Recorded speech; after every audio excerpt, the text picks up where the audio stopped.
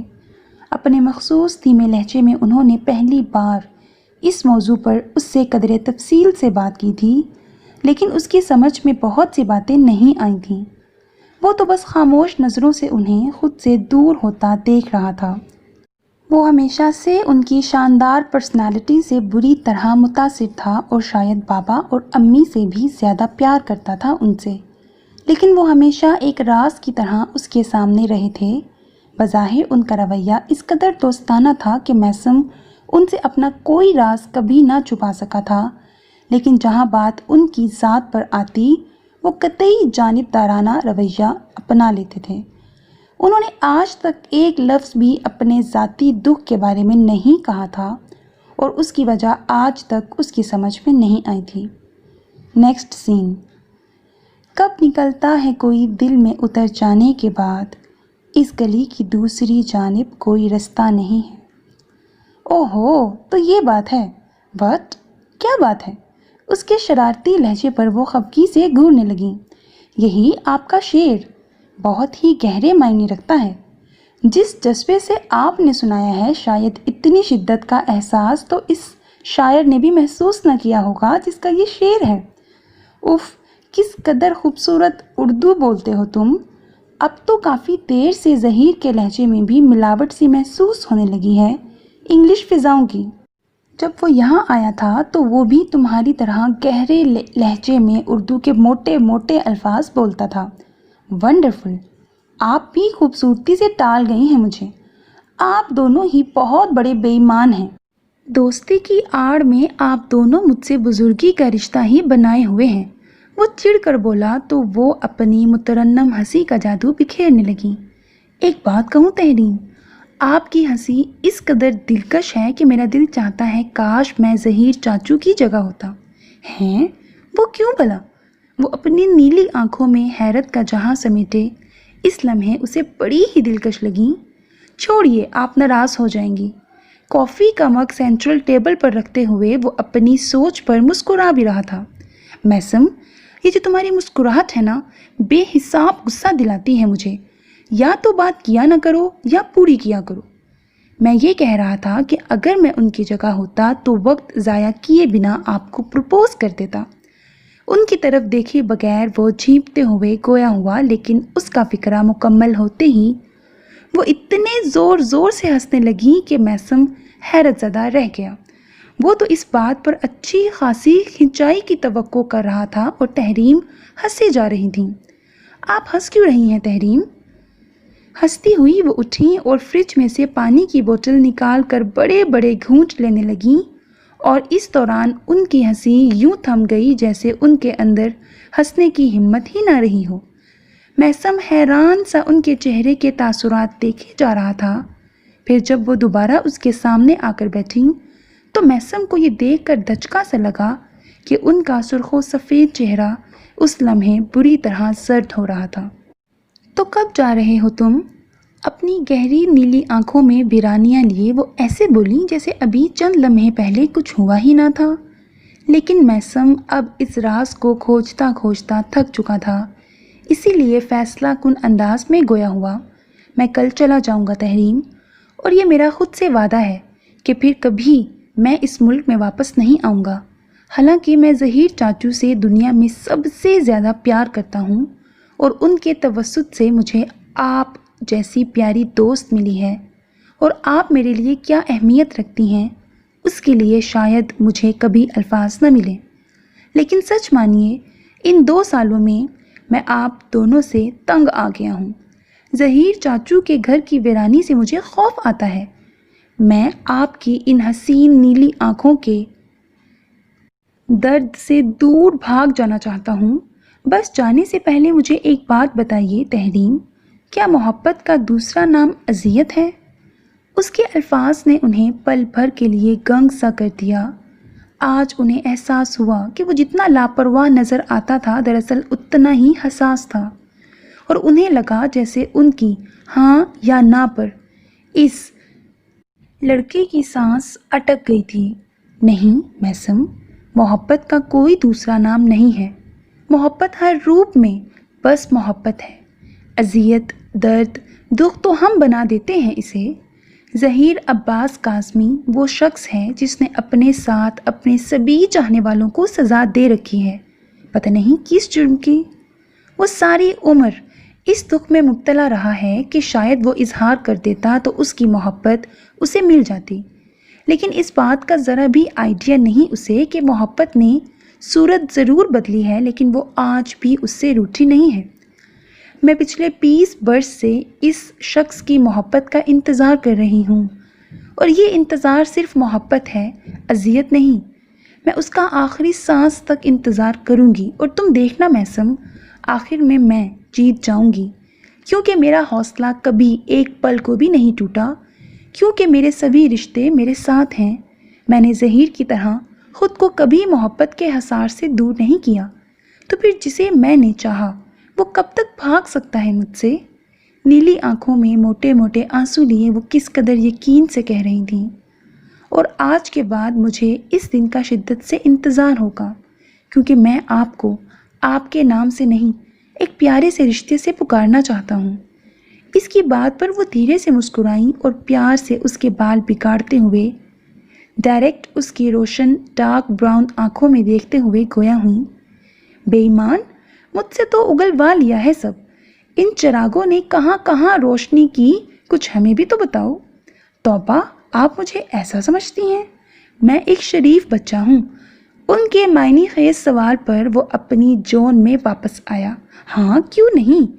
یہ تمہاری چرب زمانی، ڈریسنگ اور MBA کے ساتھ خواہ کی فوٹوگرافی کا شوق، آج کل کی لڑکیاں تو ایسی ہی باتوں کی دیوانی ہوتی ہیں، لیکن مجھے کوئی دیوانی نہیں، ایک سیانی چاہیے تحریم۔ یہ سچ ہے، میں کوئی بہت زیادہ شریف نہیں ہوں، لیکن محبت میں زندگی میں ایک بار ویسی شدت اور ایک شدید محبت کا تجربہ کرنا چاہتا ہوں جیسی ظہیر چاچو اور آپ نے کی۔ تحریم اس کے لہجے سے جھلکتی حسرت پر شفقت سے مسکرا دی۔ نادان ہونا، ایک بار شدید محبت مذاق نہیں ہوتی، جب یہ حماقت کر بیٹھو گے تو پھر دوسری بار کا تصور بھی نہ کر پاؤ گے۔ تحریم، میں خود کو ثابت کر کے دکھاؤں گا۔ میں نہ تو ظہیر چاچو کی طرح اپنا حق کسی کو دوں گا، اور نہ ہی آپ کی طرح تمام عمر انتظار میں خوشی کا متلاشی رہوں گا۔ مجھے دوسری بار کی خواہش ہے بھی نہیں، لیکن اس محبت کے ایک اکلوتے چانس کو میں کبھی حسرت نہیں بننے دوں گا، اور یہ میرا وعدہ ہے آپ سے۔ وہ ان کی آنکھوں میں دیکھتے ہوئے مضبوط لہجے میں بولا، تو اس کی روشن ڈارک براؤن آنکھوں سے جھلکتے اعتماد نے انہیں کچھ بھی کہنے کے قابل نہ چھوڑا۔ انہوں نے محبت سے ماتھے پر لاپرواہی سے بکھرے اس کے بالوں کو سمیٹا، اور اس کے ماتھے پر پیار کرتے ہوئے ڈھیروں دعائیں ان کے دل سے نکلی تھیں، جو سبھی اس پگلے سے لڑکے کی خوشیوں کے لیے تھیں۔ نیکسٹ سین۔ ظہیر چاچو کے ڈانٹنے کے باوجود اس نے گھر میں اپنی آمد کی اطلاع نہیں دی تھی۔ اسے پتا تھا بابا اسے بہت ڈانٹیں گے اس سرپرائز پر، لیکن وہ اپنی فطرت سے مجبور تھا۔ اس کا دل چاہتا تھا کہ ہر لمحے ہلچل مچاتا رہے، اور گھر تو وہ پورے 2 سال بعد لوٹ رہا تھا، پھر کیوں نہ ذرا سی شرارت کرتا۔ ٹیکسی جوں ہی قاسمی ہاؤس کی شاندار عمارت کے سامنے رکی، ایک پل کے لیے تو وہ ماری خوشی کے اپنی جگہ جم سا گیا۔ اپنے گھر کی اہمیت کا احساس اسے ان پچھلے 2 برسوں میں ہر پل ہوا تھا، حالانکہ وہ ان 2 برسوں میں دن رات سب سے رابطے میں رہا تھا۔ گھر کے اندر آتے ہی وہ سحر زدہ سا ہو گیا تھا۔ گھر تو پورے کا پورا ویسا ہی تھا، مگر اسے لگ رہا تھا آج صبح جتنی روشن تھی اس سے پہلے کبھی نہ دیکھی تھی۔ لان میں ہوا کی مستیوں سے لہراتے درخت اور مہکتے پھول اسے اپنی آمد کی خوشی میں مدہوش نظر آ رہے تھے۔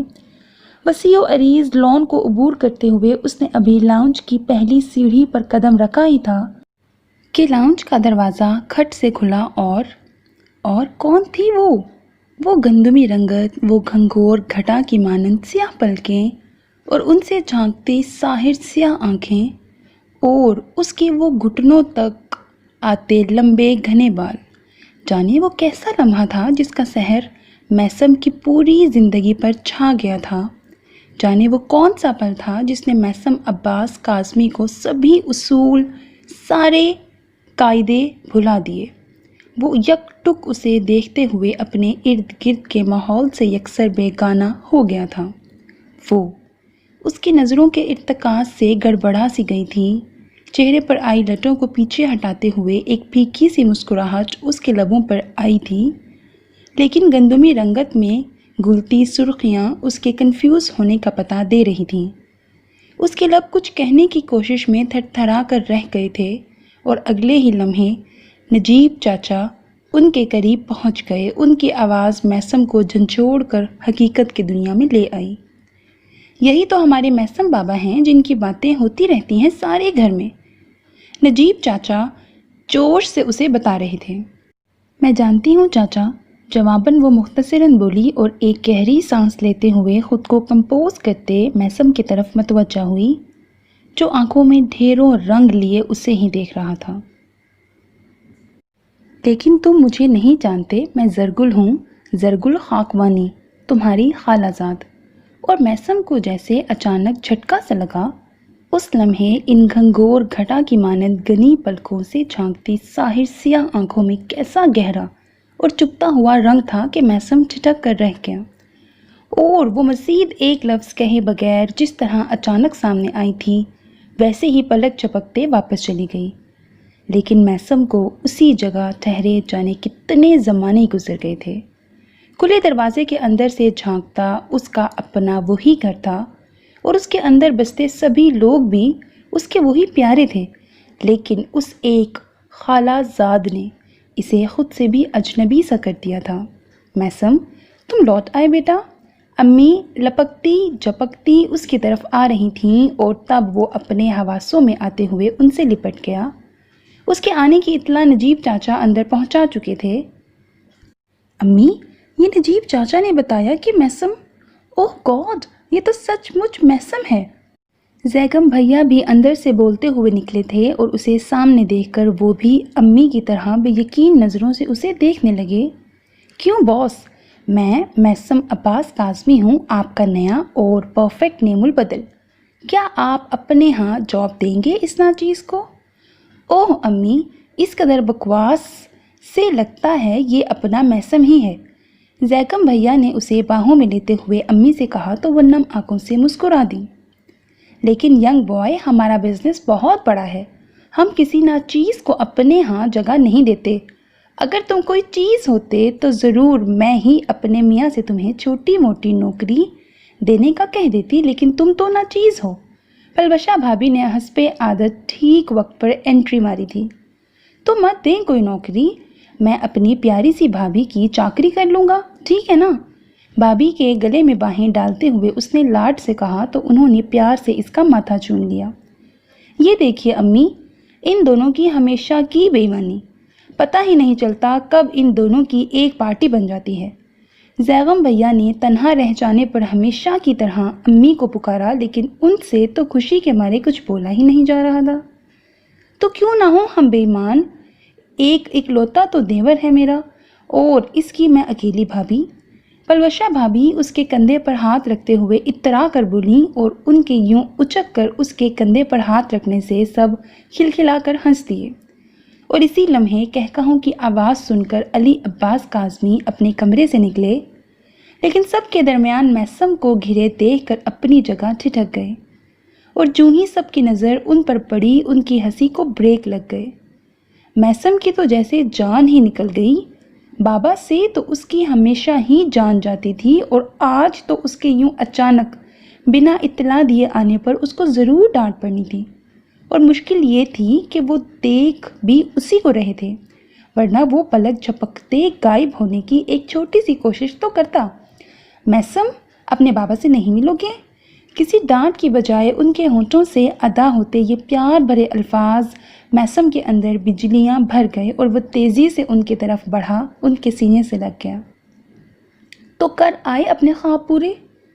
اس سے الگ ہوتے ہوئے انہوں نے پیار سے اس کے بالوں پر ہاتھ رکھتے ہوئے پوچھا۔ جی، لیکن میں نے آپ کی ڈانٹ کو بہت مس کیا بابا۔ ظہیر چاچو کوشش کے باوجود آپ جیسا نہیں ڈانٹ پاتے۔ بابا کی ذرا سی توجہ پاتے ہی وہ پھیل گیا، اور اس کی بات پر بابا اپنے مخصوص انداز میں نارمل سا مسکرا دیے تو خوش ہونے کے باوجود میثم کے اندر سناٹا سا اتر گیا۔ اسے بابا کے رویوں سے ہمیشہ یوں ہی اختلاف رہا تھا، خصوصاً ظہیر عباس کاظمی کا ذکر تو وہ بالکل روکھے انداز میں سنتے تھے۔ اوکے بیٹا، شام میں ملتے ہیں، لیکن جاتے جاتے میں اتنا کہوں گا کہ مجھے اپنے دونوں بیٹوں پر فخر ہے۔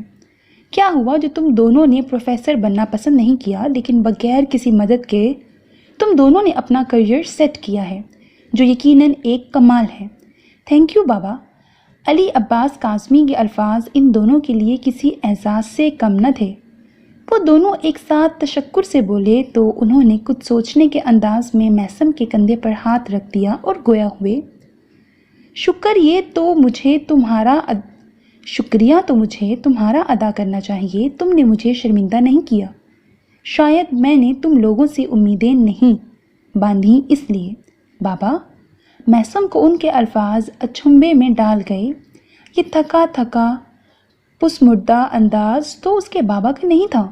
وہ تو ہمیشہ گرجتے برستے اور ڈانٹتے ہوئے ہی ملتے تھے، پھر آج میں چلتا ہوں بسمہ، شام کو جلدی آنے کی کوشش کروں گا۔ میثم کی الجھی سوالیہ نظروں کو نظر انداز کرتے ہوئے وہ امی سے مخاطب ہوئے اور اپنے معمول کے الفاظ ادا کرتے تیزی سے نکل گئے۔ میثم نے کچھ کھوجتی نظروں سے سب کو دیکھا۔ زیغم بھیا اور پلبشہ بھابھی چپ چاپ ہونٹ بھینچے کھڑے تھے، اور امی کوشش کے باوجود اپنی آنکھوں میں مچلتے آنسو روک نہیں پا رہی تھیں، لیکن اس سے پہلے کہ وہ کسی سے کچھ پوچھتا وہ پھر چلی آئی، کسی ٹھنڈی ہوا کے جھونکے کی طرح جو ماحول کی ساری گھٹن سمیٹ لے گئی۔ میں چلتی ہوں خالہ امی۔ کسی کی طرف بھی دیکھے بغیر وہ ایک لمحے کے لیے امی کے قریب رکی اور دھیمے سروں میں کہتی چپ چاپ باہر چلی گئی۔ میثم کو امی کے رویے پر حیرت سی ہوئی، انہوں نے اس کی طرف نظر اٹھا کر بھی نہیں دیکھا تھا۔ یہ کون ہے؟ میثم نے کسی کو مخاطب کیے بنا پوچھا۔ ان سب کے رویے اور اس کا کہا خالہ زاد میثم کے اندر عجیب سے ادھم مچا رہے تھے۔ وہ زرگل خاکوانی ہے، اسما خالہ کی بیٹی۔ پلوشہ بھابھی کی ہمت کا تو وہ ہمیشہ سے معترف تھا، لیکن اس انکشاف نے اسے ہلا کر رکھ دیا تھا۔ خالہ زاد کا ٹھیک ٹھاک مطلب اس کی سمجھ میں آ گیا تھا، اور وہ ششتر سا شدت ضبط سے سرخ پڑتے امی کے چہرے کو دیکھتا رہ گیا۔ نیکسٹ سین۔ ہیلو۔ اپنے پیچھے میثم کی آواز سن کر وہ بری طرح چونک گئی۔ اوہ سوری، شاید میں نے تمہیں ڈرا دیا۔ اس کے سامنے بیڈ پر بے تکلفی سے بیٹھتے ہوئے وہ بشاشت سے بولا تو چند ثانیے زرگل چپ سی ہو گئی۔ اس نے حیرت سے اس کے بے تکلفانہ انداز اور شرارت سے دمکتی ڈارک براؤن آنکھوں کو دیکھا اور سر جھکا کر گلا کھنکھارتے ہوئے بولی، نہیں تم نے مجھے ڈرایا نہیں، حیران کر دیا ہے، کیونکہ آج سے پہلے اس گھر کا کوئی بندہ اتنی بے تکلفی سے مجھ سے مخاطب نہیں ہوا۔ اس کے لہجے میں عجیب محسوس ہونے والی تلخی تھی۔ اوکے، تم بہت خوبصورت طنز کرتی ہو، لیکن سچ یہ ہے کہ میں اس گھر کے لوگوں میں بس ایک ہی خوش اخلاق ہوں۔ مجھے اس بات کی قدر ہے کہ میں پہلی بار اپنی خالہ زاد سے مل رہا ہوں۔ میثم نے ڈائریکٹ اس کی ساحر سیاہ آنکھوں میں دیکھتے ہوئے خالہ زاد پر خصوصی زور دیا تو وہ ہنس پڑی۔ اس کی ہنسی نے اس کی گنگور پلکوں سے جھانکتی سیاہ آنکھوں میں بجلیاں سی بھر دیں۔ اس لمحے وہ اتنی دلکش لگی کہ میثم ایک لمحے سے زیادہ اس کی طرف دیکھ نہ سکا۔ شاید تمہیں اندازہ نہیں کہ طنز تو تم بھی اچھا کرتے ہو، لیکن مجھے حیرت ہے کہ تمہیں اس خالہ زاد کی قدر کیسے ہے۔ ایک بات بتاؤں، تمہاری آواز بہت پیاری ہے، اور تمہاری ہنسی، مجھے نہیں لگتا اب میں تمہاری ہنسی کے سحر سے نکل پاؤں گا۔ سر کو جھکائے بنا اس کی طرف دیکھے وہ اس قدر آہستگی سے بول رہا تھا جیسے اپنے آپ سے مخاطب ہو، لیکن اس کے الفاظ نے زرگل کو دنگ سا کر دیا۔ وہ حیرت سے اس کے گھنے بالوں سے ڈھکے جھکے ہوئے سر کو دیکھے گئی۔ یہ ایک ہی لمحے میں وہ کیا بول گیا تھا، اسے تو شاید اندازہ بھی نہ تھا، لیکن اس کے لہجے کی بے بسی زرگل کو ہلا کر رکھ گئی۔ ایسی بات تو اس سے آج تک کوئی مذاق میں بھی نہ کہہ پایا تھا، اور میثم سے وہ ایسی کسی تعریف کی تو متمنی بھی نہ تھی، لیکن وہ چند لمحوں میں ہی اجنبیت کی ساری دیواریں اس خوبصورتی سے ڈھا گیا تھا کہ ایک لمحے کے لیے اسے سمجھ ہی نہ آیا کہ اسے کہے تو کیا۔ ویسے تمہارا نام بہت اچھوتا سا ہے، زرگل، سویٹ نیم۔ کیا میں تمہیں صرف زر کہہ کر بلا سکتا ہوں؟ زرگل کے کچھ بھی بولنے سے پہلے وہ سر اٹھا کر بولا تو اس کی آنکھوں میں کسی قسم کی ریاکاری یا مکاری نہ تھی۔ زرگل ایک ثانیے کے لیے اپنی سوچ پر شرمندہ سی ہو گئی۔ زر ہی کیوں؟ آج تک لوگ مجھے گل تو کہہ لیا کرتے ہیں، لیکن زر یہ تو کوئی نہیں کہتا۔ تم بھی مجھے گل آپا کہو تو مجھے اچھا لگے گا۔ ہونٹوں پر سادہ سی مسکراہٹ سجائے اس نے اپنا بڑا پن جتایا۔ واٹ؟ آپا؟ اور تم؟ اس کے سراپے پر ایک نظر ڈال کر وہ کھلکھلا کر ہنس دیا۔ لو، اس میں ہنسنے والی کیا بات ہے؟ زرگل نے ناگواری سے اسے دیکھتے ہوئے کہا۔ تو اور کیا، میں کبھی ایسا کچھ کہنے والا نہیں ہوں، اور ویسے بھی مجھ سے تو چھوٹی ہی ہوگی تم۔ اس کی گندمی رنگت میں گھلتی سرخی کی حدت میسم کو اسے مزید تنگ کرنے پر اکسا رہی تھی۔ شٹ اپ، بند کرو یہ ہنسی۔ میں تم سے بڑی ہوں، اور وہ بھی پورے 1 برس 3 ماہ۔ وہ غصے سے پھنکاری۔ او گاڈ، دن اور گھنٹے بھی بتاؤ تو اچھا ہوگا۔ احمق لڑکی، کسی نے کان بھرے ہیں تمہارے۔ مجھے دیکھو، 1 برس اور 3 ماہ۔ او مائی گاڈ، وٹ اے جوک! تم اتنی دھان پان ہو، تمہیں اٹھا کر میں پورے لان کے 20 چکر لگا سکتا ہوں۔ شٹ اپ، تم ایک بدتمیز لڑکے ہو۔ مجھے موم نے بتایا تھا تم مجھ سے 1 برس 3 ماہ چھوٹے ہو، اور موم کا کہا جھوٹ نہیں ہو سکتا۔ تمہیں میری عزت کرنی ہوگی، اور مجھے گل آپا ہی کہنا ہوگا۔ اس کی مسلسل ہنسنے سے وہ طیش میں تحکمانہ انداز میں بولی، عزت تو میں تمہاری کر سکتا ہوں، لیکن میرے لیے تم زر ہو، اور بس زر۔ میری عمر بھر کی دولت، بس میری زر۔ اس کے غصے کو خاطر میں لائے بغیر وہ تیزی سے اس کی بات کاٹ کر بولا، اور اپنی بات مکمل کر کے جیسے اچانک آیا تھا اسی طرح پلک جھپکتے کمرے سے چلا گیا، بنا یہ دیکھے کہ وہ کس قدر خوفناک تیوروں سے اسے گھور رہی تھی۔ عجیب چیز ہے یہ، بھلا یہ کیا بات ہوئی؟ گود میں رکھی کتاب کو کھولتے ہوئے اس نے ناگواری سے سوچا۔ پتہ نہیں کتنے ہی لمحے وہ خالی نظروں سے کتاب کو گھورتی رہی۔ میری عمر بھر کی دولت، بس میری زر۔ پتہ نہیں کیا ہوا تھا کہ وہ سٹ پٹا ہی تو گئی۔ اس نے پریشانی سے ادھر ادھر دیکھا، وہ کہیں نہیں تھا سوائے اس کے اپنے ذہن کے۔ کہاں تھے تم میسم؟ وہ جو ہی کچن میں داخل ہوا، امی نے کڑی نظروں سے گھورتے ہوئے پوچھا۔ میں زر سے مل کر آ رہا ہوں، وہ صاف گوئی سے بولا اور فریج کھول کر کچھ کھانے کے لیے تلاش کرنے لگا۔ تمہارے بابا کو معلوم ہوا تو وہ بہت خفا ہوں گے۔ امی کے آہستگی سے کہنے پر وہ اطمینان سے مڑا۔ آپ بابا کو مت بتائیے گا، مجھے اس سے ملنے میں کوئی قباحت نظر نہیں آتی۔ اس نے لاپرواہی سے شانے اچکاتے ہوئے کہا۔ ہر بات میں ضد اچھی نہیں ہوتی میسم، تم جانتے ہو وہ کون ہے؟ جی ہاں، لیکن میں یہ بھی جانتا ہوں کہ وہ اس گھر میں مہمان ہے، اور اس گھر کے مکین کی حیثیت سے میرا فرض ہے کہ میں اسے کمپنی دوں۔ ویسے امی، اسے اس گھر میں رہنے کی اجازت دینے سے پہلے کیا آپ لوگ نہیں جانتے تھے کہ وہ کون ہے؟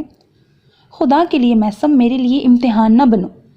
تمہارے بابا اس کی ماں کی ہر بات بن کہے ماننے کے عادی ہیں، اور اتنے برسوں بعد بھی وہ اپنی اس عادت کو ترک نہیں کر پائے۔ لیکن میں اسے کیسے برداشت کرتی ہوں یہ میرا دل جانتا ہے۔ میرا بس چلے تو اسے ایک پل یہاں نہ رہنے دوں۔ لیکن تمہارے بابا اذیت دے رہے ہیں وہ خود کو۔ انہوں نے اسے گھر میں رکھ لیا، وہ ان کے ساتھ یونیورسٹی جاتی ہے، اور میں جانتی ہوں اسے برداشت کرنا تمہارے بابا کے لیے کس قدر تکلیف دہ ہوگا۔ وہ خود کو سزا دے رہے ہیں، اپنے بابا کی تکلیف کو سمجھو بیٹا، اس میں اضافہ نہ کرو۔ امی گلوگیر لہجے میں بولتی چلی گئیں تو اس نے بڑھ کر انہیں باہوں کے گھیرے میں لیا۔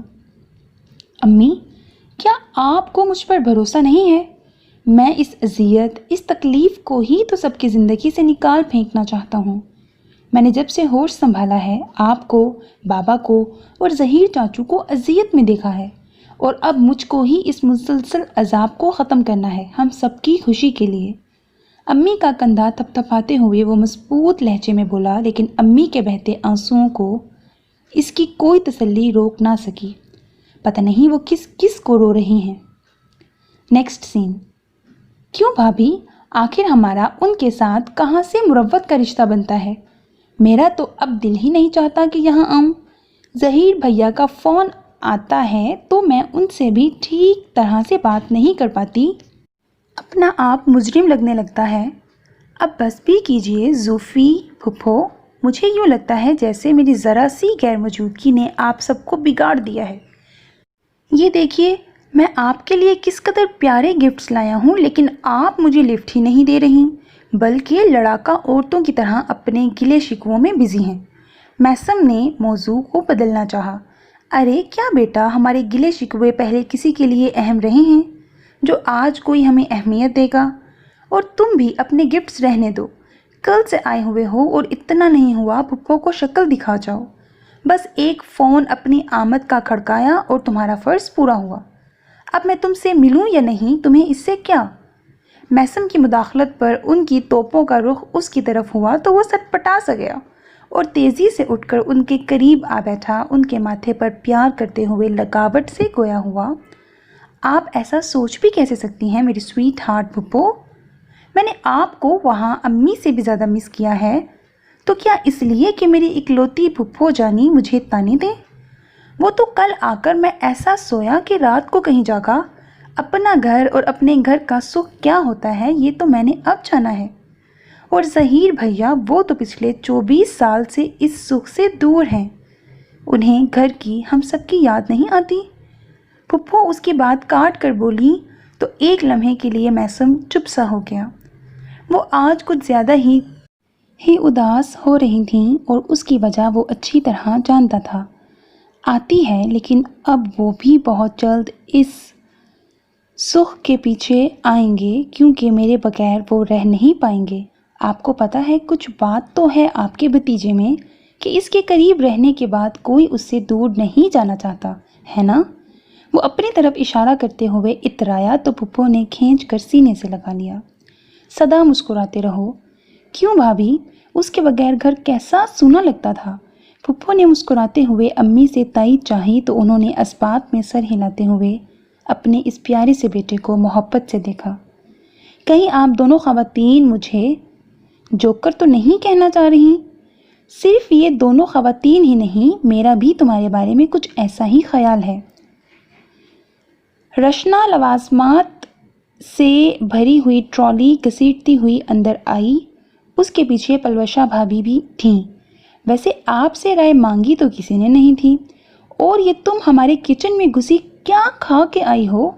دیکھو پھپھو، یہ جب آئی تھی تو کچھ کمزور نہیں تھی، اور میری بھابھی بیچاری رہیں سدا کی رحم دل، یہی سوچتی رہی ہوں گی کہ بہن مہمان آئی ہے، روکوں تو کیسے؟ اف کتنی بکواس کرتے ہو تم، حتیٰ کہ MBA بھی تمہارا کچھ نہیں بگاڑ پایا۔ میں نے تو سوچا تھا جو نئی ڈشز میں نے سیکھی ہیں وہ تمہیں ٹھساؤں گی، لیکن تم گناہ گار سمجھے گی دنیا تمہیں۔ ویسے چکھوں تو صحیح کیسے کیسے رزق کا ستیہ ناس کیا ہے تم نے۔ ایک پلیٹ پھپھو کو پکڑا کر جوں ہی وہ اپنے لیے اٹھانے کو جھکا، اس کی نظر بے ساختہ دروازے کی طرف اٹھ گئی جہاں زرگل کھڑی تھی۔ پتہ نہیں وہ کب یہاں آئی تھی، لیکن اس کی سیاہ گنگور پلکوں سے جھانکتی روشن آنکھوں کی روشنیاں اس سمے بجھی بجھی سی تھیں اور ان سے حسرت آیا تھی۔ آؤ سر، وہیں کیوں رک گئیں؟ اسے دیکھ کر ماحول پر چھائی ناگوار سی خاموشی کو سب سے پہلے میسم کی مہربان آواز نے توڑا۔ اس کے سب کے سامنے حد درجے التفات نے زرگل کو سہما سا دیا۔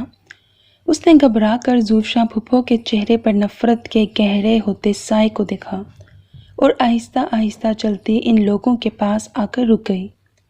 میں تو بس پھپھو سے ملنے آئی تھی، تو دیکھو لڑکی، میں نے تمہیں پہلے بھی روکا تھا، مجھ سے کوئی رشتہ گانٹنے کی ضرورت نہیں ہے۔ پتہ نہیں تمہیں ہم پر رحم کیوں نہیں آتا؟ اس اتنے بڑے شہر میں ایک یہی تو گھر نہیں تھا کہ تم یہاں آ گئی ہمارا سکون برباد کرنے؟ ماما پلیز، کیا ہو گیا ہے آپ کو؟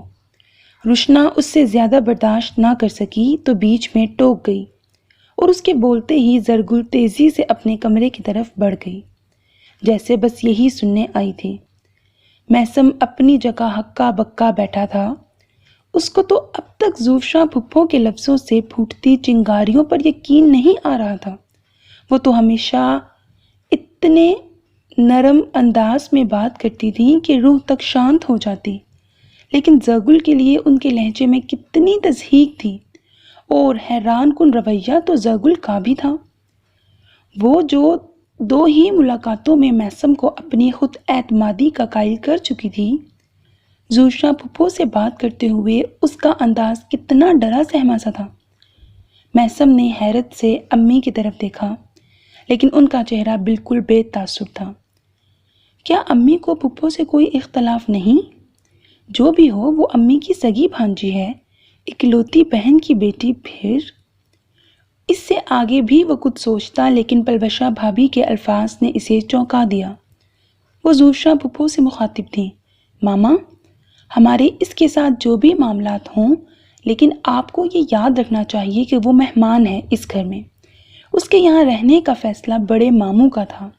آپ اس سے کوئی واسطہ نہیں رکھنا چاہتی تھیں تو نرمی سے بھی کہا جا سکتا تھا۔ اف، پتہ نہیں مجھے کیا ہو جاتا ہے اسے دیکھ کر۔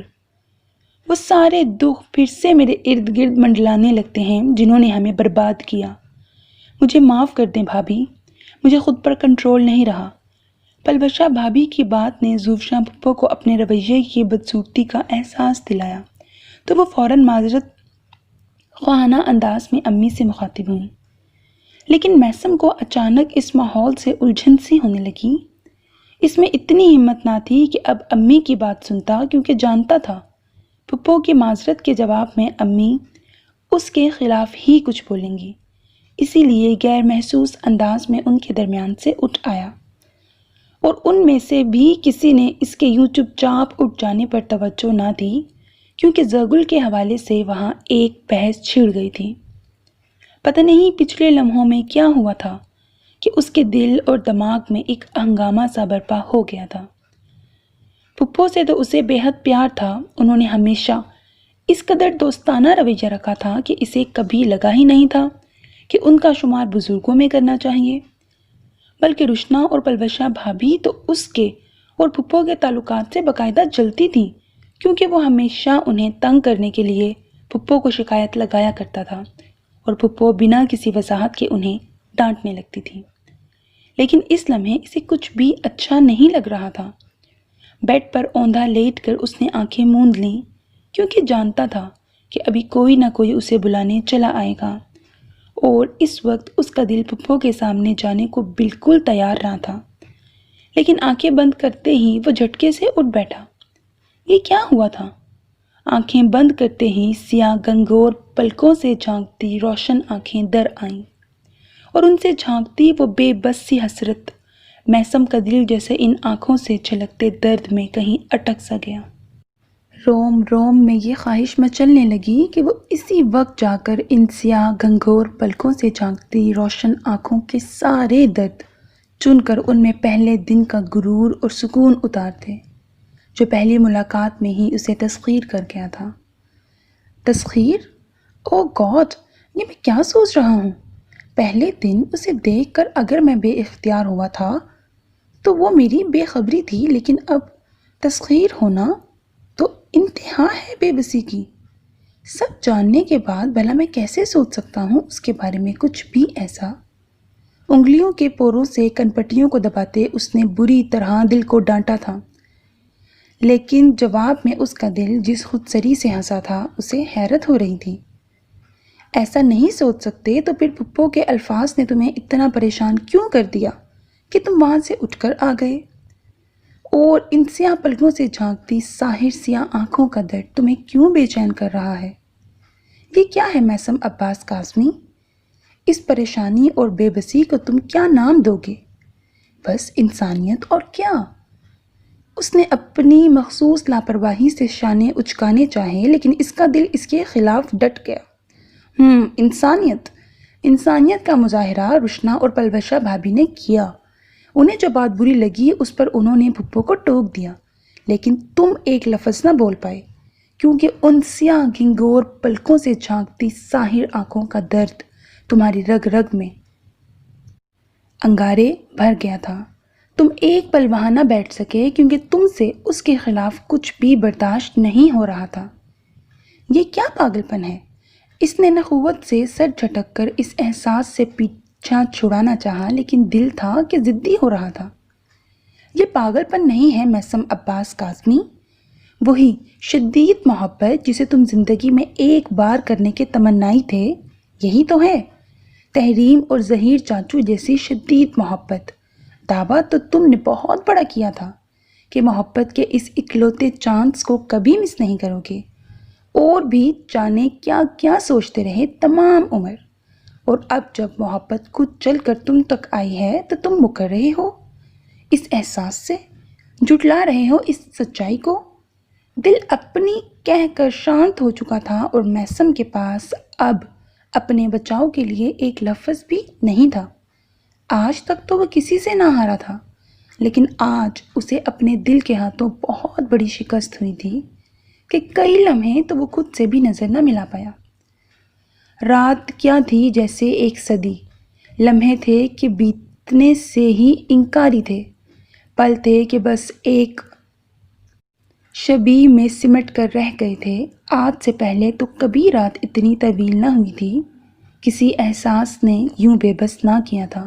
پھر آج میں محبت سے انکاری نہیں ہوں، لیکن یہ غلط ہے، ایسا نہیں ہونا چاہیے، ایسا ہو ہی نہیں سکتا۔ وہ خود سے لڑتے لڑتے تھک چکا تھا، لیکن خود پر قابو پانا بھی ناممکن محسوس ہو رہا تھا۔ دل تھا کہ کسی طور مانتا ہی نہ تھا۔ شام میں بیتے چند لمحوں نے اسے خود سے بھی اجنبی سا کر دیا۔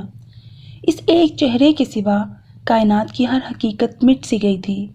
پہلی ملاقات کی دل پر پڑتی آہٹوں کو اس نے بہت سرسری لیا تھا، لیکن وہ چہرہ، وہ سیاہ پلکوں سے جھانکتی ساحر آنکھیں، اور ان آنکھوں میں ٹھہرا وہ بڑا گہرا سا درد، کچھ بھی تو سرسری نہ تھا۔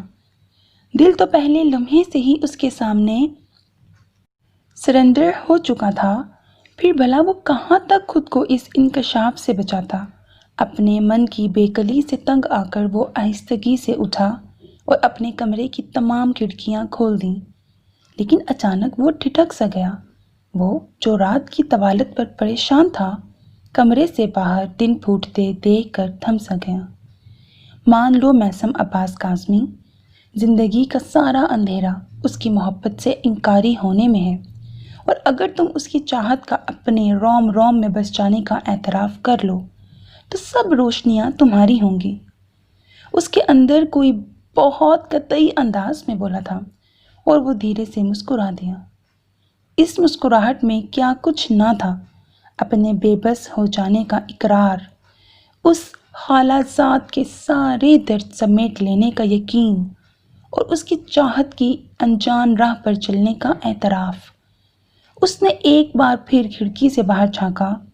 گزری رات کا ہر اندھیرا مٹ چکا تھا، سارے ماحول پر ایک عجیب سا سحر طاری تھا۔ سورج کی ننھی ننھی سی کرنیں شفاف اندھیرے کا سینہ چیر کر ہر سو روشنیاں پھیلا رہی تھیں، اور وہ نور کا مجسم روپ دھارے میثم عباس کاظمی کے ایوان دل میں چھائے سبھی اندھیروں کو روشن کرتی چلی گئی۔ ہاں، میثم عباس کاظمی اتنا مضبوط تو ہے کہ محبت سے ڈر کر بھاگنے کی بجائے اس کی راہ میں آتی ساری دشواریاں خود پر جھیل جائے۔ اسے سامنے پا کر جیسے سارے فیصلے خود بخود ہو گئے تھے۔ نیکسٹ سین۔ بھلا میری حماقتوں کا اس کو کیا پتا، وہ تو مجھ سے 1 برس 3 ماہ بڑی ہونے کے زام میں مبتلا ہے۔ اسے سامنے پا کر پسمردگی کا نام و نشان بھی نہ رہا تھا۔ وہ تیزی سے وارڈروب کی طرف بڑھا اور کیمرہ اٹھا کر پھر سے کھڑکی میں آ کھڑا ہوا۔ دور سے اس کی 3-4 تصویریں لینے کے بعد بھی اس کی تسلی نہ ہوئی تو تیزی سے کمرے سے باہر نکلا۔ اس کے مزاج کی مخصوص لاپرواہی اس لمحے اس پر طاری تھی۔ نتائج کی پرواہ کیے بنا وہ اس کے سر پر جا پہنچا۔ کلک کی آواز پر زرگل نے ہڑبڑا کر سر اٹھایا اور اپنے سامنے کھڑے میثم عباس کاظمی کو ہاتھ میں کیمرہ پکڑے دیکھ کر دنگ سی رہ گئی۔ لیکن اس سے پہلے کہ وہ کچھ بولتی، میثم نے اس کے ہکا بکا سراپے کی ایک اور تصویر لے لی۔ میثم، یہ کیا بدتمیزی ہے؟ وہ ایک جھٹکے سے کھڑی ہوئی۔ میثم نے بہت دلچسپی سے اس کی گندمی رنگت میں گلتی ناگواری کی سرخی کو دیکھا اور بھرپور انداز میں مسکراتے ہوئے گویا ہوا، بدتمیزی نہیں، اسے فوٹوگرافی کہتے ہیں۔ اور دوسری بہت سی خوبیوں کے ساتھ مجھ میں یہ شوق بھی بدرجے پایا جاتا ہے کہ میں ہر دل عزیز لمحہ اپنے کیمرے کی آنکھ میں قید کر لیتا ہوں۔ بس میں نے اپنے کمرے کی کھڑکی سے تمہیں دیکھا اور میرے دل نے کہا تمہیں قید کر لوں۔ وہ آنکھوں میں ڈھیروں رنگ بھرے شرارت سے بولا، لیکن وہ اپنے غصے میں اس کے لہجے کی معنی خیزی کو نہ سمجھ پائی۔ شٹ اپ، بہت غلط حرکت ہے یہ، کسی سے پوچھے بنا اس کی تصویر نہیں لیتے۔ ہاں تو میں نے کسی کی کب تصویر لی ہے؟ تم کسی تو نہیں ہو، تم تو میری خالہ زاد ہو۔ وہ دو بدو بولا، لیکن اس کے خالہ زاد کہنے پر وہ چپ سی ہو گئی۔ میسم کو شدت سے محسوس ہوا کہ اس کی سیاہ آنکھوں سے جھانکتی ایک اضطراب اتر آیا تھا، اور اسے اس اضطراب کی وجہ تو جاننا ہی تھی، لیکن اس کے لیے ضروری تھا وہ میسم پر بھروسہ کرتی۔ اب اتنی بری شکل مت بناؤ، تمہیں بھی ان تصویروں کی کاپی دے دوں گا۔ تم بھی تو اتنی صبح یہاں میرے انتظار میں ہی تھیں، ورنہ صبح ہی صبح۔ میسم، یہ تم کیا کہہ رہے ہو؟ سیاہ آنکھیں مارے حیرت کے پھٹ گئی تھیں۔ ٹھیک ہی تو کہہ رہا ہوں، یوں ہی تو ہوتا ہے بہت سے ناولز افسانوں میں، پھولوں سے بھرا لان، صبح کا منظر، لڑکی ہیروئن پھول چن رہی ہوتی ہے اور تبھی ہیرو صاحب انٹری دیتے ہیں اور تمام پھول اس کی قدم بوسی کو ہیروئن کے ہاتھوں سے چھوٹ جاتے ہیں۔ چلو ہمارا سین تھوڑا مختلف ہے، تم یہ کتاب پڑھ رہی ہو اور میں… شٹ اپ میسم، پہلی بات تو یہ کہ ہمارے درمیان کوئی سین نہیں ہے، نہ تم ہیرو ہو اور نہ میں ہیروئن، کیونکہ ہیرو کا عموماً ہیروئن سے عمر میں بڑا ہونا ضروری ہوتا ہے، اور تم… میسم کی بات کاٹتے ہوئے اس نے استہزائیہ انداز میں کہا تو وہ بدمزہ سا ہو گیا۔ یہ تو ہرگز ضروری نہیں، محبت کا تعلق دل سے ہے، عمر یا بڑا چھوٹا ہونے سے نہیں۔ اچھا، اگر میں کہوں کہ مجھے تم سے محبت ہے تو پھر کیسے بھلا تم مجھے اپنے ہیرو کے عہدے کے لیے نااہل قرار دو گی؟ میسم جذبات کی رو میں بہہ کر اپنی کمزوری کا بنا سوچے سمجھے اقرار کر گیا، لیکن زرگل کی خنک تار ہنسی اس کے ہوش اچھے خاصے ٹھکانے لگا گئی۔ تم بھی نا میسم، ایک بات بتاؤ میسم، تم بہت اچھے ہو، میں جانتی ہوں تم یہاں کیوں آئے ہو اور مجھ سے ایسی باتیں کیوں کر رہے ہو۔ تم مجھے بہلانا چاہتے ہو نا؟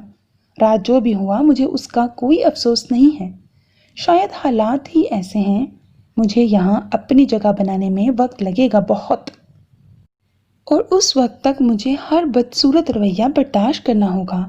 خالہ امی، زوفشا پھپھو اپنی جگہ ٹھیک ہیں، میری ذات اس گھر پر واقعی بہت بھاری ہے، لیکن تم میری وجہ سے ٹینشن مت لو، اچھے لڑکے، میں سب ٹھیک کر لوں گی۔ میسم کی باتوں سے قطعی بے نیاز وہ اس کی باتوں کو اور ہی معنی پہنا چکی تھی۔ میسم دل ہی دل میں پیچ و تاب کھا کر رہ گیا۔ اس کا انداز اس قدر بزرگانہ تھا کہ میسم کا دل چاہا اسے اٹھا کر اپنی زندگی سے اتنی دور پھینک آئے جہاں سے پھر وہ کبھی یاد نہ آئے، لیکن وہ بولی، ماما کہا کرتی تھی کہ تم جب بھی پریشان ہو غالب کو پڑھو، لیکن آج غالب کی شاعری نے نہیں، تم نے میری ہر پریشانی ختم کر دی۔ اوہ، 6:15 ہو گئے، بابا نے نماز پڑھ لی ہوگی، مجھے ان کے لیے کافی بنانی ہے، تم پیو گے؟ جاتے جاتے وہ ٹھٹک کر رکی، لیکن لان چیئر پر گرنے کے انداز میں بیٹھتے ہوئے میسم نے نفی میں سر ہلا دیا۔ دل پر ایک بار پھر اندھیرا سا چھانے لگا تھا۔ سنو تم یہاں کیوں آئی ہو؟ ابھی وہ اس سے ایک قدم کے فاصلے پر ہی گئی ہوگی کہ میسم کے ہونٹوں سے بے ساختہ سوال پھسلا۔ اس کے لہجے میں کچھ تو ایسا تھا کہ زرگل کو رکنا پڑا، شاید اس لیے کہ یہاں مجھے تم جیسے پیارے سے انسان سے ملنا تھا۔ اس کی طرف مڑ کر وہ دلکش انداز میں مسکرائی تھی، اور اس لمحے اس کی سیاہ پلکوں سے جھانکتی ساحر آنکھوں میں جیسے روشنیاں اتر آئی تھیں، اور اس ذرا سی مسکان نے میسم کو ایک بار پھر ہلکا پھلکا سا کر دیا۔ کسی بہانے ہی صحیح وہ اسے اہم تو جاننے لگی تھی، فی الحال اس کے لیے یہی بہت تھا، اور اس سرشاری میں اسے بالکل اندازہ ہی نہ ہوا کہ وہ اسے کس خوبصورتی سے ٹال گئی تھی۔ تعلق تو بن چکا تھا، دل نے اس سیاہ پلکوں سے جھانکتی ساحر آنکھوں سے لا تعلقی کی ہر تعویل کو سختی سے ٹھکرا دیا تھا۔ پھر بھلا وہ کیسے اپنے سرکش دل کے تقاضوں سے نظر چراتا؟ کوئی بات نہیں، ایسا ہے تو ایسا ہی صحیح، ساری عمر بھی دل کا کہا ہی مانا ہے۔ ٹھیک ہے، دل نے اس بار کچھ زیادہ ہی کٹھن راستہ چن لیا ہے، لیکن اتنا ناممکن تو نہیں محبت کرنا۔ گاڑی پورچ میں روکتے ہوئے بڑی مدھر سی مسکراہٹ اس کے ہونٹوں پر آ ٹھہری۔ ڈیش بورڈ پر پڑے پیکٹ کو اٹھاتے ہوئے وہ تصور میں ہی اس کے بگڑے تیوروں کا سوچ کر محسوس ہو رہا تھا۔ میسم، کہاں ہو تم؟ ہم تو سمجھے تھے تم اب کچھ سدھر گئے ہوگے، لیکن تم سارا دن بتائے بغیر غائب ہونے کا شوق تمہارا اب تک قائم ہے۔ پلوشا بھابھی اسے دیکھتے ہی شروع ہو گئیں۔ اوہو، میں بچہ تو نہیں ہوں بھابھی کہ گم ہو جاؤں گا، اور آج آپ یہ بات کہیں لکھوا لیجئے مجھ سے کہ میں کبھی بھی اپنا کوئی شوق بھی نہیں چھوڑنے والا، اور میری آوارگی کی عادت اس سلسلے میں سر فہرست ہے، آپ تو جانتی ہیں۔ بڑے لاڈ بھرے لہجے میں اس نے پلوشا بھابھی کو اپنے ارادوں سے باخبر کر دیا، تو انہوں نے ایک خوفناک گھوری اسے دے ڈالی۔ لیکن تم موبائل تو آن رکھ سکتے ہو نا میسم؟ خالہ امی نے جانے کتنی بار تمہارا نمبر ٹرائی کیا اور تم اٹینڈ ہی نہیں کر رہے تھے۔ بڑے ہو جانے کا مطلب یہ تو نہیں ہوتا کہ بندہ اپنی ماں کی فکر چھوڑ دے۔ پلوشا بھابھی کی بجائے قطعی غیر متوقع طور پر زرگل کی خفگی بھری آواز پر وہ حیرت سے چونکا تھا۔ پلوشا بھابھی کے سامنے صوفے کے ساتھ کھڑی اپنی گھنگور پلکوں سے چونکتی ساحر آنکھوں میں ڈھیروں خفگی لیے وہ اسے ہی گھور رہی تھی۔ میسم کو اس کا یوں باز پرس کرنا بہت خاص لگا۔ دن بھر کی تھکن ایک ہی لمحے میں مٹ سی گئی اور ہونٹوں پر پرسکون سی مسکراہٹ آن رکی۔ ٹھیک کہہ رہی ہے زرگل، لیکن اسے ڈانٹنے سے کچھ حاصل نہیں ہوتا زرگل، یہ ہے ہی سدا قدید، کرتا پھر رہا ہوگا اپنی فوٹوگرافی کے شوق پورے۔ میں ممانی کو فون کر کے بتا دوں کہ پہنچ گئے ہیں صاحبزادے؟ پلوشا بھابھی خفگی سے کہتی اٹھ گئیں تو وہ حیرت سے گویا ہوا۔ لیکن امی کہاں ہیں؟ رات کے 11 بج رہے ہیں۔ واہ، یہ بھی خوب رہی جناب، آپ بھی اس وقت ہی تشریف لائے ہیں جب 11 بجنے والے ہیں۔ ویسے خالہ امی بابا کے ساتھ گئی ہیں، ان کے دوست ہیں نا میر صاحب، ان کے بیٹے کا آج ولیمہ تھا، اور بابا یہی چاہتے تھے کہ تم ان کے ساتھ جاؤ، لیکن تم آتے تو ان کے ساتھ جاتے نا۔ اس کی بات کاٹتے ہوئے زرگل اتنی روانی سے طنزیہ بولتی چلی گئی جیسے برسوں سے اس کے روٹین سے واقف ہو۔ میسم کو اس کے انداز پر ہنسی آ گئی۔ ہنس کیوں رہے ہو؟ یہ جو تمہاری ہنسی ہے نا میسم عباس، ہمیشہ بے موقع ہوتی ہے، بتانے کی بجائے دانت نکال رہے ہو۔ بولو کہاں تھے اگر ایک فون بھی نہ کر پائے؟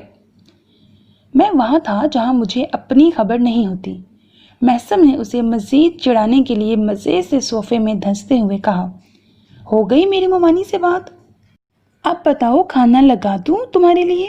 ممانی کا تو بس نہیں چل رہا تھا تمہارا، فوراً تمہیں دیکھنے چلی آئیں کہ کچھ کھایا کہ نہیں۔ میں نے یقین دلایا۔ میسم کیا ہوا تمہیں؟ پلوشا بھابھی حسب عادت بولتی چلی جا رہی تھیں، لیکن میسم کی مسلسل خاموشی انہیں چونکا گئی۔ بھابھی، زر یہاں کیوں آئی ہے؟ کیا زر؟ اوہ زرگل، لیکن تم کیوں پوچھ رہے ہو؟ پلیز بھابھی، اس وقت میں نے جو پوچھا ہے اس کا جواب دیں۔ نچلا ہونٹ دانتوں تلے دبائے وہ انتہائی سنجیدگی سے بولا۔ پتہ نہیں، تمہارے آنے سے تقریباً 2 ہفتے پہلے وہ بڑے ماموں کے ساتھ آئی تھی۔ ماموں نے بس یہی بتایا کہ وہ اسما خالہ کی بیٹی ہے، اردو ادب میں ماسٹرز کر رہی ہے اور اب ہمارے ساتھ رہے گی۔ مما نے بہت ہنگامہ کیا کہ اسما خالہ سے متعلق کسی بندے کا ہم سے کیا تعلق ہے، لیکن بابا نے کچھ جواب نہیں دیا۔ وہ کیوں آئی ہے، کب جائے گی، نہ بڑے ماموں نے بتایا نہ اس نے، بس ہمیشہ چپ رہتی ہے، پتہ نہیں اسے کیا غم ہے۔ مما کے روکنے کے باوجود میں اس سے بات چیت کرتی ہوں، لیکن ابھی تک وہ میرے لیے ایک گہرے راز کی طرح ہے۔ لیکن تم؟ میں اسے پسند کرنے لگا ہوں بھابھی۔ اس سے پہلے کہ بھابھی کچھ پوچھتی وہ دھیمے لہجے میں کہتا اٹھا اور ٹیبل پر پڑا پیکٹ اٹھا کر اس کے کمرے کی طرف چلا آیا۔ یہ دیکھے بنا کہ بھابھی کو اس کے انکشاف پر صدمہ ہوا یا حیرت۔ So listeners, that was the end of episode 1. امید ہے کہ آپ کو پسند آیا ہوگا۔ اپنی قیمتی رائے سے ضرور آگاہ کیجیے گا۔ اپنا بہت خیال رکھیے گا۔ نیک تمناؤں کے ساتھ اللہ حافظ۔